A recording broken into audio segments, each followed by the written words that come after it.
Buenos días. Os hablo desde lejos, camino de casa. Conocéis mucho mi charla anterior sobre venir a ser nadie. Os pido que la visualicéis. Coincide con el título de hoy y intenta glosar esa marcha de Jesús al desierto, siguiendo por los métodos de contemplación que plantea la nube del no saber. Sin embargo, hoy quiero dar un diferente tono a esta charla. Quiero que tú y yo, hermana, hermano, compañera, compañero, hablemos de corazón a corazón. No particularmente porque sea víspera de Navidad y nuestro corazón se esponje en estos días, sino porque de esto va realmente las charlas y el ciclo que estamos recorriendo.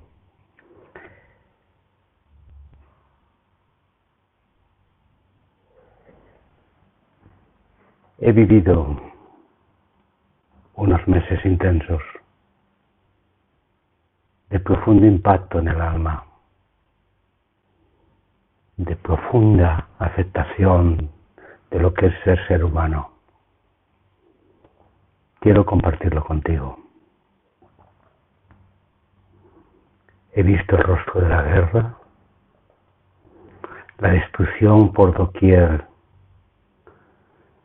que hacen los seres poderosos sobre los pueblos pobres.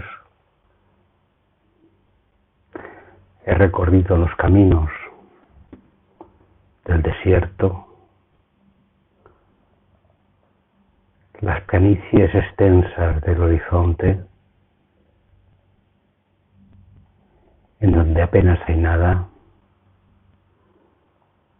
He visto la pobreza de las casas de los pobres.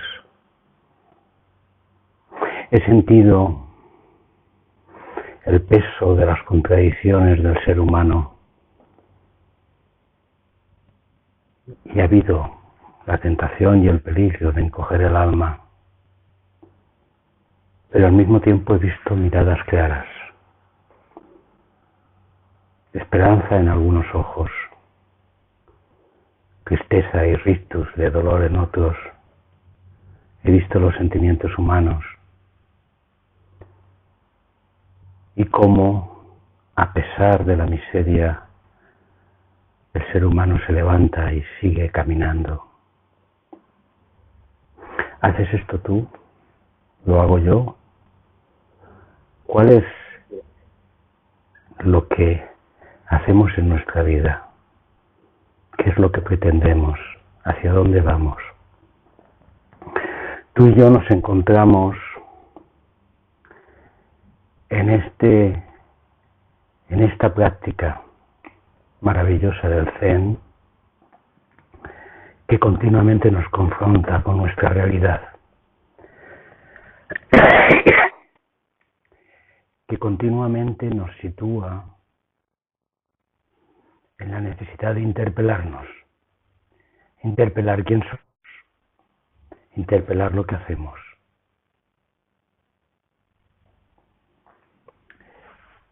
Y no encontramos respuesta en nuestra mente. Dice el autor de la nube, perdonad, no es que siga resfriado, es que es por la mañana y el ambiente está seco. Dice el autor de la nube, el ser humano tiene dos facultades, la facultad de conocer y la facultad de amar. Si se guía solo por la facultad de conocer, querrá interpretarlo todo, querrá manejarlo todo. Afortunadamente tenemos la facultad de comunión, de conexión, y continuamente esa tensión entre conocer, amar, simplemente estar y no saber, es una tensión que se produce en el ser humano. ¿Cómo hemos venido a ser lo que somos? A pesar de que es una conversación de corazón a corazón, he hecho algunas notas de las cosas que quería decirte. Me sigue interpelando profundamente aquel texto de Nagarjuna que en una charla comenté, porque en su primera parte del poema define, hace una fotografía de esto que estamos hablando tú y yo. Bloqueado por la confusión, he sobrevivido forjándome un destino a través de actos impulsivos. Consciente de mí mismo, busqué las circunstancias en las que mi personalidad se desarrollara y el mundo impactara en mi alma receptiva, preparada para responder.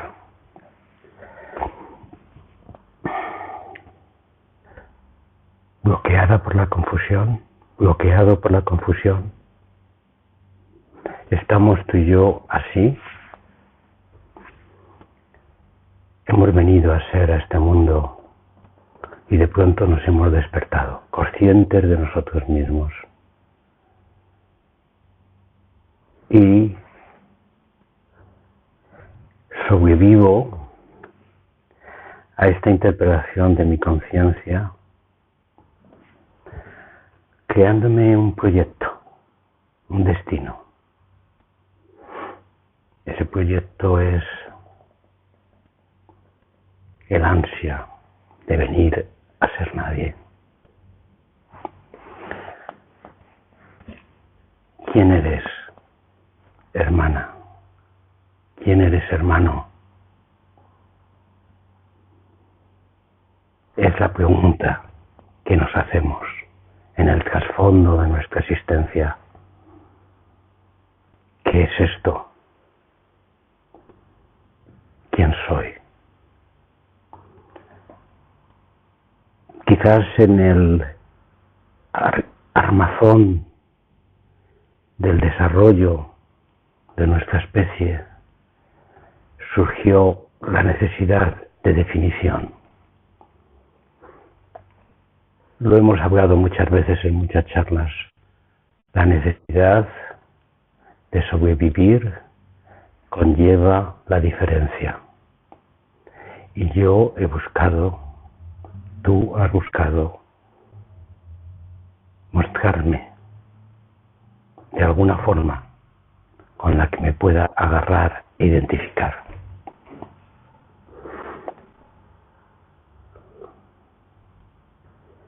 Venir a ser alguien, dice Nagarjuna,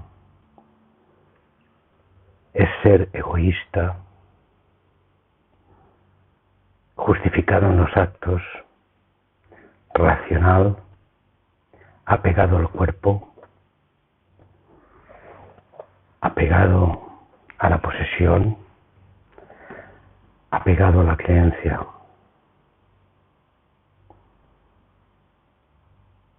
Durante largos años, quizás gran parte de mi vida, me he visto movido por esto. Quizás no tanto por el deseo de poseer las cosas, pero sí por el ansia de control, por el ansia de controlar la vida, de mantener un yo en esta existencia que dicte las condiciones en las cuales yo me muevo. ¿Cuál es tu caso?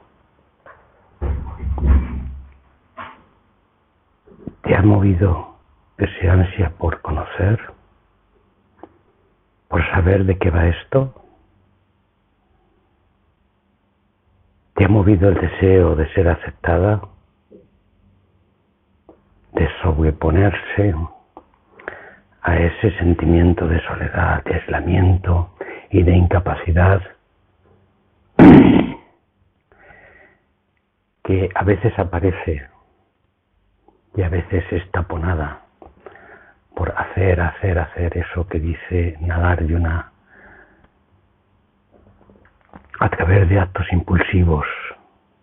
Me he movido de un lado a otro, buscando el impacto de las circunstancias del mundo para que una personalidad se desarrolle. Sí, yo desarrollé un personaje que se equivocaba, que fracasaba, que se levantaba, que quería seguir, un impulso que vino de mi padre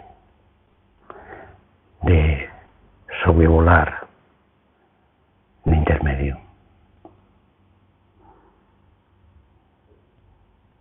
Sobrevolar lo que es simplemente estar y vivir. Y ese impulso es un impulso de ansia de poder. Y en eso me perdí mucho tiempo.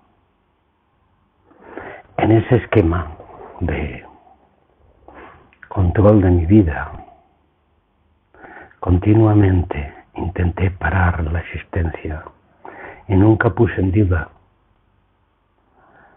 de que yo era alguien, de que yo estaba en un camino lineal que me llevaba a una meta, configurada para mí como una meta de realización, de interpretación de la existencia desde mi propia forma de ver. Sé que esto es común, pero conviene en este momento de silencio confrontar realmente de nuevo, una y otra vez, cuál es el trasfondo que me impulsa. Porque en las diferentes etapas de la vida hemos ido modulando, he ido modulando. Comprenderás que si es una conversación de corazón a corazón, debemos hablar de tú y de yo. He ido modulando ese ansia de interpretación hacia formas más sutiles, más atemperadas. Pero he sentido el desgarro dentro de mi alma de esos dos elementos que cita el autor de La nube. Por un lado, la empatía, el acercamiento a la gente, ese flujo, ese anhelo que pugna por salir de conexión. Por otro lado, la cerrazón que lleva al deseo de control, al deseo de que no me hagan daño, de que yo pueda sobrevenir a las circunstancias. Y para eso es necesario, pensaba yo, un personaje fuerte, poderoso, capaz.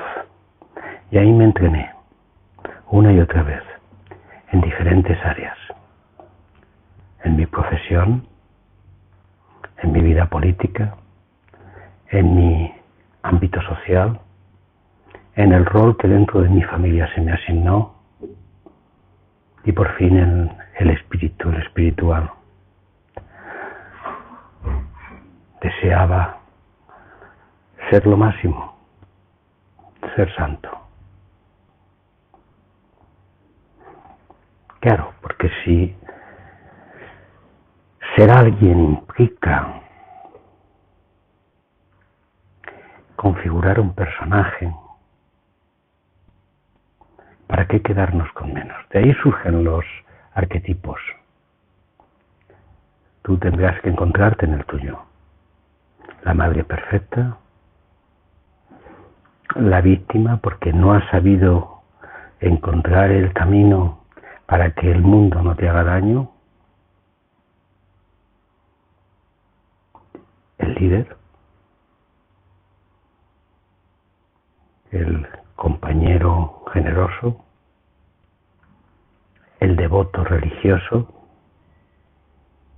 Tú me dirás.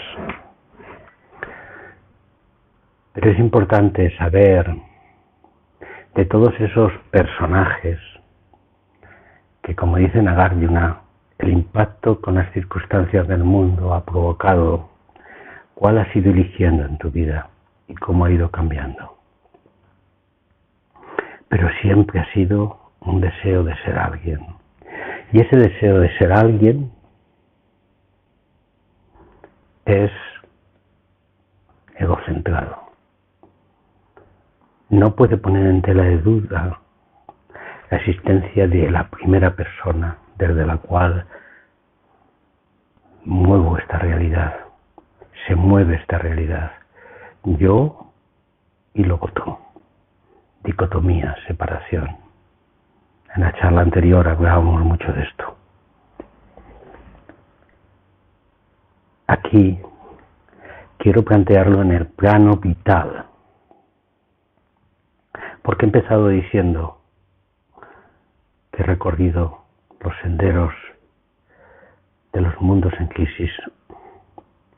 Y este proyecto de personalidad que te estoy comunicando entra profundamente en crisis al ver esos escenarios. No solamente los más críticos de guerra y destrucción, sino aquellos que parecen la rutina de todos los días. La pobreza de la sobrevivencia, de la mujer que por la cultura cerrada de esta tierra tiene que andar por la calle tapada continuamente. O del niño pequeño que corre de un lado a otro sin escuela,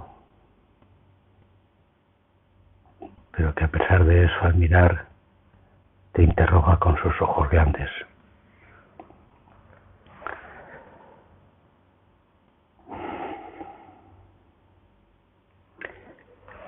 Y he vuelto a comprender que el problema de la humanidad no son los personajes que vivimos, no son los diferentes escenarios que recorremos, no es el ser ahora padre, luego médico, joven, viejo, sabio o ignorante. Es el instalarnos queriendo frenar el tiempo en cada una de esas circunstancias y congelar la realidad en ese tema, provocando una definición, como diría el Buda, dando un nombre, y a partir del nombre dejando eso estable y seguro, porque nuestra ansia es de seguridad, nuestra ansia es de querer tener, querer evitar. Y entonces nos apegamos, de nuevo, como dice en el poema Nagarjuna, a las sensaciones, a las opiniones, a las cosas y a los seres.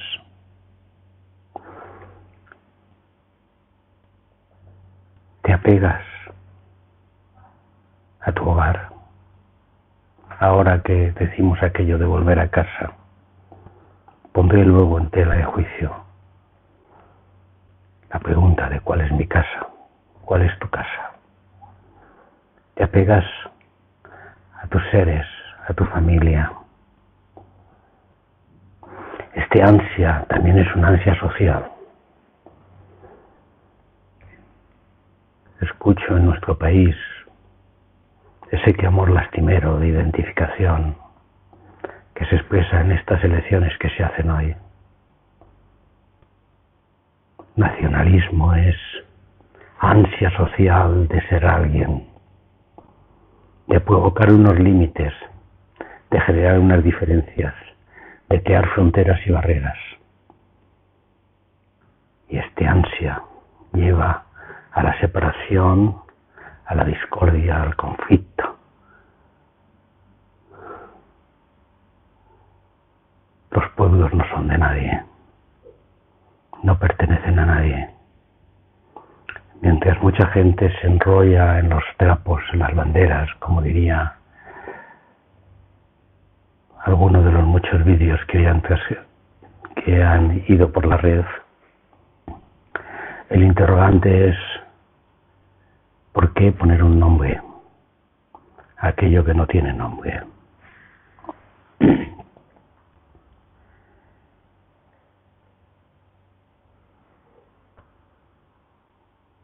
Yo escribí un versito en el libro de los Koans que decía: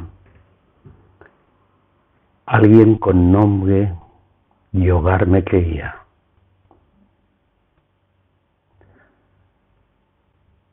Ahora nadie, sin lugar soy. Me quedaré en el primer verso. Ahora, alguien con nombre y con hogar me creía. El tema no es que yo tenga nombre o yo tenga hogar. Te pregunto, ¿cuál era tu nombre antes de que nacieran tus padres? ¿Cuál era el nombre de esta existencia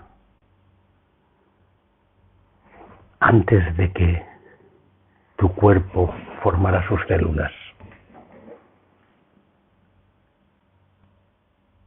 Tus neuronas se relacionaran entre sí formando circuitos de memoria. Los impulsos de la vida tocaran tu piel, tu olfato, tu gusto. ¿Cuál era tu nombre? Mucho antes de todo ello. ¿Cuál era tu nombre antes de que existiera esta tierra? ¿Cuál será tu nombre cuando las arenas del mar, de las playas, hayan desaparecido consumidas en el espacio? ¿Cuál es tu nombre? Y volví el rostro y en un determinado momento de mi vida a la figura del Maestro de Nazaret.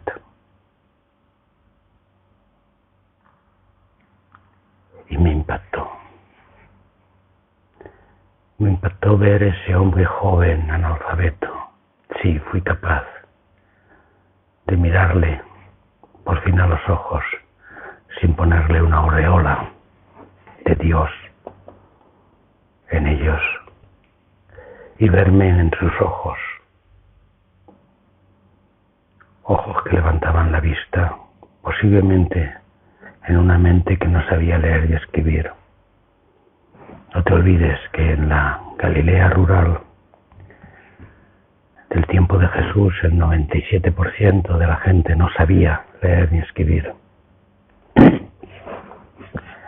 pero que había ansias de eternidad, como las percibo en mi corazón, un anhelo profundo que intenta salir y que no sé poner nombre. Y esa ansia de eternidad le llevó a mi maestro, a tu maestro, primero a encontrar a Juan, luego a ir al desierto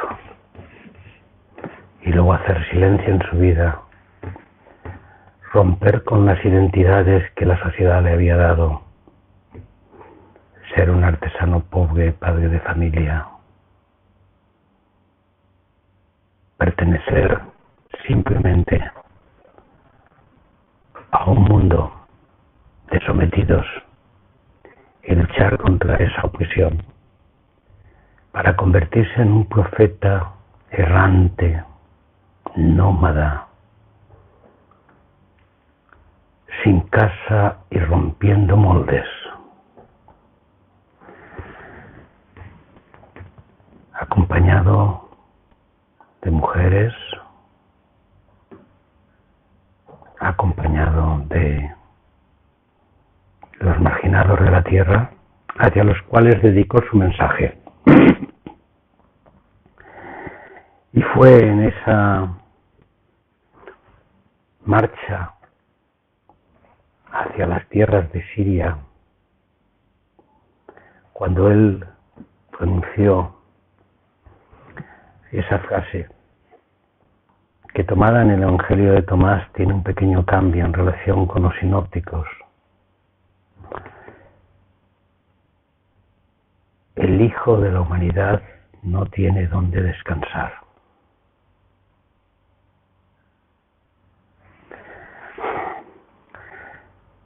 Se puede interpretar de muchas formas. Él se refería a sí mismo como paradigma del que ha perdido identidad, pero también, como decía yo en la charla anterior, podemos interpretarlo como el ser humano no tiene un nombre, no tiene un hogar, no tiene un esquema único propio.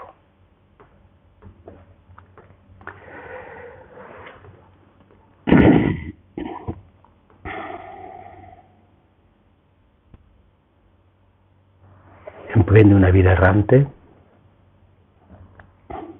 entra en las casas sin poner límites, come cuando le ofrecen, bendice a todos, se guía por el amor, rompe estructuras y va a contracorriente, abre los caminos y predica la comensalía abierta. Esto es el ágape, el compartir. Y dice que el reino de Dios es el venir a ser un liberado de identidades. Cuando se le acerca el joven rico, le dice: una cosa te falta. Ve y vende cuanto tienes, dáselo a los pobres y ven y sígueme. Y esa frase a mí me ha interpelado mucho tiempo. No se trata de no disfrutar de las cosas, la buena comida, del buen vino, de la compañía. Se trata de no predeterminar la existencia en función de eso. Ser libre. Apegarse es insistir en ser alguien. No apegarse es ser libre para ser nadie. ¿Cómo producir en nuestra vida esa llamada del Nazareno? Ven y sígueme. Pero una vez que hayas liberado tu alma, tu espíritu, de esa ansia de posesión y de control, de esa ansia de identificación. Pero si es que hemos querido hasta poseer a Dios, hemos creado una imagen, una interpretación de la existencia y de Dios, y la hemos predicado y lo hemos convertido en dogma. Y hemos encerrado ahí el esquema que nos da seguridad. Por eso, hoy te invito a que encontremos juntos el camino para liberar ese anhelo que te también está encendido en tu corazón, que posiblemente no le escuches o no sepas comprender, porque es un anhelo susurrante, pequeño. Dice el autor de la nube: oh corazón pesado y falto de espíritu, para oír la voz que en ti se escucha. La invitación a crecer desde el centro de la existencia. Todos nosotros tenemos ese anhelo, esa profunda voz que no es voz, ese silencio tenso que cuando nos sentamos en lo más profundo de nuestra meditación aparece ese espíritu que pugna por salir y que en su camino barre todas esas interpretaciones, caminos, metas, perspectivas, dominación y control que queremos situar. Es un proceso que nos puede sonar quirúrgico, pero muy necesario. Ese barrer es el viento del espíritu que resuena continuamente en el alma. Es el viento del que hablaba Jesús a Nicodemo, y es el viento de esa estrofilla de Miguel Hernández que resonaba en mi cabeza mientras recorría los desiertos. Vientos del pueblo me llevan, vientos del pueblo me embargan, me esparcen el corazón y me aventan la garganta. Esos vientos que han de barrer esta existencia encerrada en una interpretación, en una idea, en una rutina, en una forma de vivir que manipula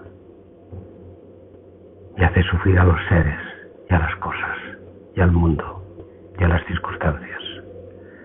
Libérame, oh viento del pueblo. Libérame,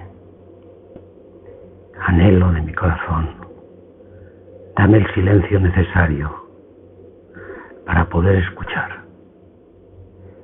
para poder entender desde el corazón, no desde el control de mi cabeza, aquello que es real, aquello que existe. Viento del espíritu, volver a nacer, nacer de nuevo, renovarse en cada momento. Punto de encrucijada en el cual tú y yo nos encontramos y donde habremos de decidir si somos capaces de dar ese paso. Y ese paso lo define bien el autor de la nube al decir: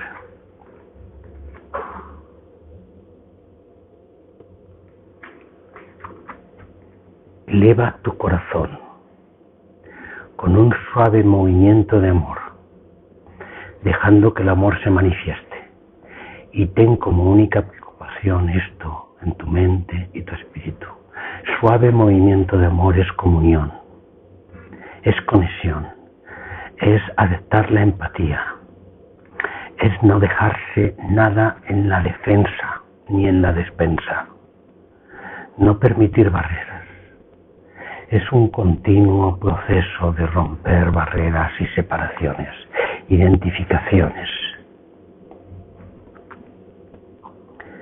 Es elevar el corazón más allá de las circunstancias del pequeño personaje que me he creado.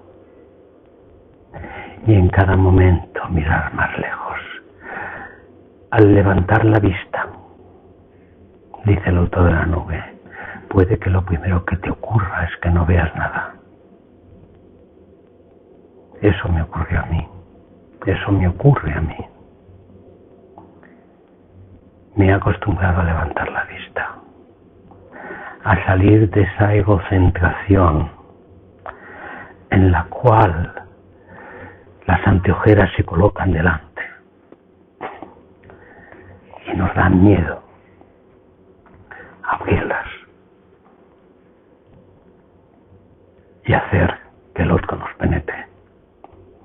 Al levantar la vista puedo no ver nada y me da miedo, y en muchos momentos he entrado en otro esquema de interpretación, colocando unas anteojeras quizás un poquito más abiertas, pero todavía anteojeras, porque el autor de la nube nos indica que al levantar la vista entramos en una nube de no saber, de no conocer, de no controlar, de no entender cuál es ya lo que la mente nos dice, de no tener esa interpretación máxima, ya sea en el plano de lo personal, de lo familiar, de lo religioso o de lo social. No significa que el volverse ignorante, volverse el no saber, es la interpretación y el destino. Es poner continuamente en tela de juicio esa seguridad y esa congelación de nuestra existencia. Es el no saber sabiendo. En ese versito seguía: alguien con nombre y hogar me creía, ahora nadie sin lugar soy. Soy quien no soy, soy quien no tengo. Y sin saber nada ser ni tener, todo lo soy y tengo. Pergeñando un poco a Juan de la Cruz en su versito: libertad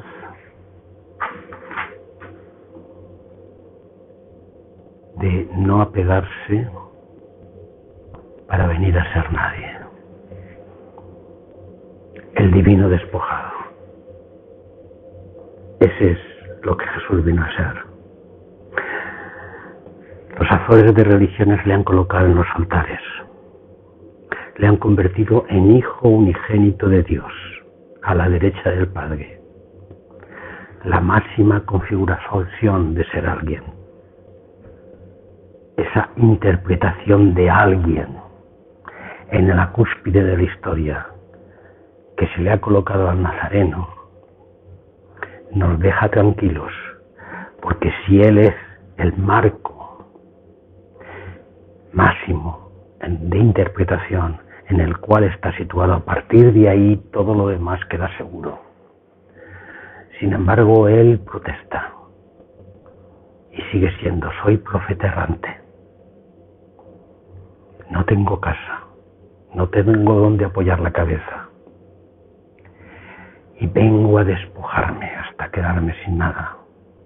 Cuando clavado en el madero quedó abandonado, y allí soy despojado.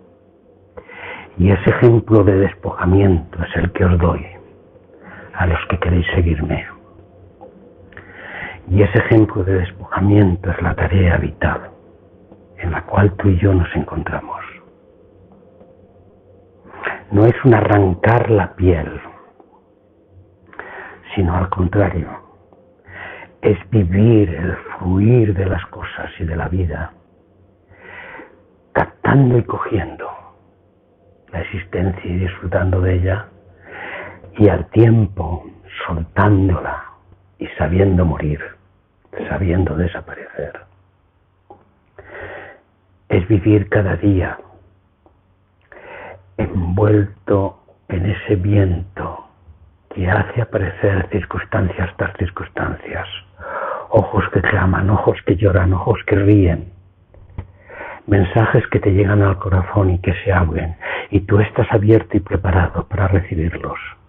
En cada momento, en cada instante, vas liberando tu alma y ya quizás no entiendes nada, y quizás pasas por crisis de entendimiento, y quizás esa noche dura demasiado tiempo, pero mantente en esa noche, acepta estar ahí, no intentes refugiarte de nuevo en el dogma, aprende a permanecer en esa oscuridad, dirá el autor de La nube,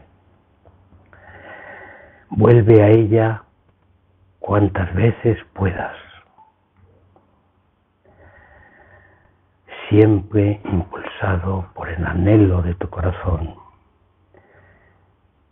Fija tu amor en todas las cosas, en todos los seres, como el divino despojado, olvidando todo lo demás. Habla el autor de La nube también de la nube del olvido. Tú sabes y yo sé, porque tienes las charlas mías sobre la nube del no saber, que el texto es más bien un compendio de práctica para la contemplación y que interpretado es uno de los textos más puros del medievo espiritual. Pero hoy estoy glosando simplemente esas llamadas, que yo las diría más bien llamaradas, que se dirigen a nuestra alma, de forma que seamos capaces de abrirnos y de romper el cliché de los marcos concretos en los cuales situamos nuestros personajes, para por fin aceptar que no hay ninguna dependencia en la vida en sí misma, que no hay ninguna circunstancia interpretadora que condicione y mantenga y te permita mantener el personaje que quieres ser, que aspiras a ser, que buscas que los demás entiendan que seas, que quieres tú creer en ser. Sal de ese esquema. Renuncia conmigo a la búsqueda de ese personaje, a la búsqueda de la interpretación última, al esquema trazador que te permite a ti estar por encima de los demás porque sabes la interpretación final, ni tan siquiera en lo espiritual, ni tan siquiera en esta práctica del silencio. En profunda humildad, dice el autor de La nube, significa en profunda realidad, aceptando en cada momento, abrazando con todo tu corazón lo que en cada momento se expresa. El ideal de ser un divino despojado. Divino porque formamos parte de todo, porque formamos parte de la esencia, porque somos uno con todo lo que existe, porque tú y yo no somos dos, porque aunque hoy me veas a través de este vídeo, lo que soy, lo que digo, lo que se transmite, lo que se recibe y lo que impacta es una sola cosa. Existe un plan para ti, para mí, no totalmente diseñado, donde tú tienes que escribir tus líneas y yo las mías. Pero ese plan es la manifestación de lo uno en todas las cosas. Y significa en lo concreto empezar a vivir con esta perspectiva. Empezar a decir que no hay una casa propia, no hay unos seres propios, no hay un lugar de pertenencia, no hay una identidad, no hay un nombre. Y como consecuencia de eso, soy solamente este flujo de realidad amorosa que continuamente ha de ser expresado. Y tú eres ese flujo de realidad amorosa que continuamente ha de ser expresado. Y en ese flujo es un único flujo que se manifiesta en diferentes momentos y que es espontáneo en sí mismo y que no necesita interpretación, ni lenguaje propio, ni expresión definida, sino simplemente es la manifestación, la expresión radical, eso sí, completa, profunda, comprometida, abrazando la realidad en cada momento y sufriendo la realidad en cada momento también, cuando toca, y sonriendo, y llorando, y riendo, cuando corresponde,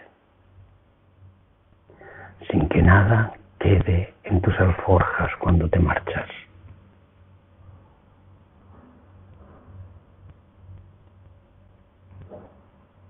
¿Te acuerdas cuando el profeta mandó a sus discípulos, no dejándoles que llevaran nada? Era una expresión vital. Nos está diciendo a ti y a mí, vivir como muertos vivientes, vivir como vivos sueltos, sin nada en los bolsillos, sin nada de posesión. Aunque tengas una casa, no tienes una casa. Aunque tengas una familia, no tienes una familia. Eres el Eterno. Y dentro de tu corazón pulsa ese ser eterno para ser manifestado. Y se manifestará de diferentes formas. A veces en un gesto muy sencillo. A veces en un poema completo de amor. A veces en una mirada. A veces cogiendo la realidad por las manos y atándolo el instante y luego soltándolo completamente. Todos los años, en estas fechas, solía ser antaño la charla del nacimiento eterno del maestro Eckhart. Esta charla os ha de servir también como nacimiento eterno. Nazcamos, produzcamos dentro de nosotros esa forma de ser, que no es otro ser, que no es otra identidad, esa forma de ser liberada, que no es ser, y que significa vaciamiento, despojamiento de tantas cosas a las cuales nos hemos agarrado, para que la luz se exprese en nuestra mirada y en nuestro corazón y seamos alimento para los demás, seamos puente para los caminos, seamos vestido para los que están sin vestido, seamos expresión gozosa para aquellos que hoy viven el llanto.